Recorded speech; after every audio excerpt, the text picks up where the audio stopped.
Cáncer.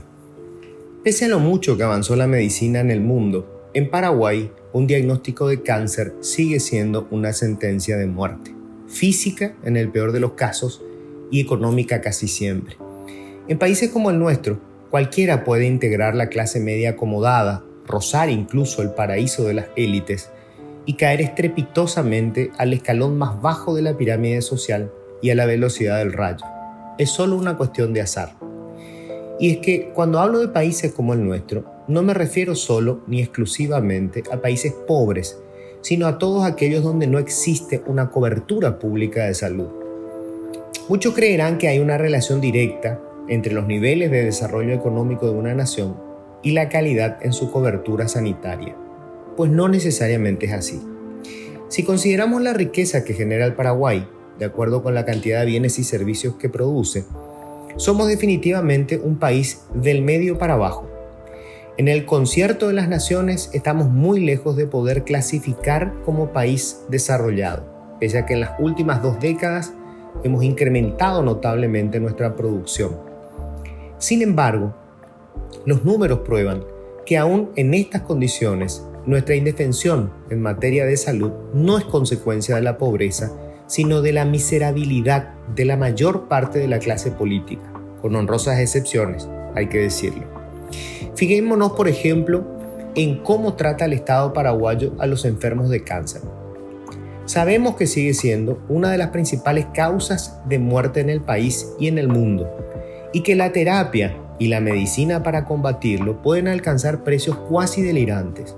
Por eso, y por las terribles complejidades que puede suponer su tratamiento, lo clasifican como enfermedad catastrófica.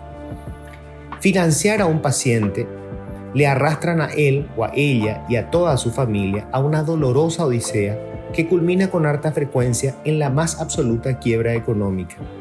La gente pierde sus bienes, asume deudas impagables y termina siempre dependiendo de la caridad social, de las inacabables polladas solidarias que son rutina en los barrios y en los lugares de trabajo.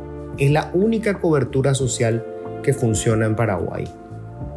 Esto no tendría por qué ser así, y los números oficiales lo prueban.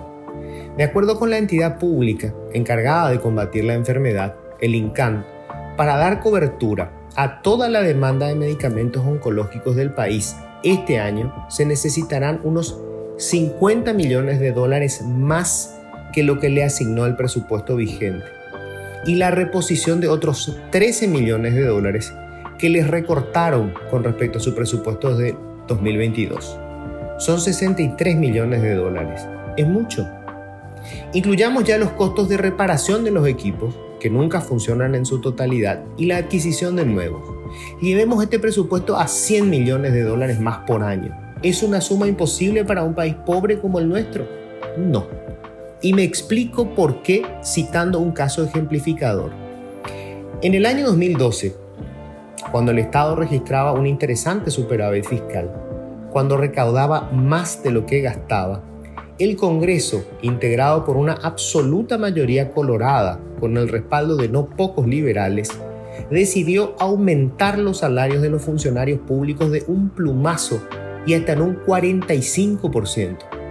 Lo hicieron para reventar al entonces gobierno de Fernando Lugo y para asegurarse de paso el voto de los estatales cuando estábamos a solo meses de las elecciones.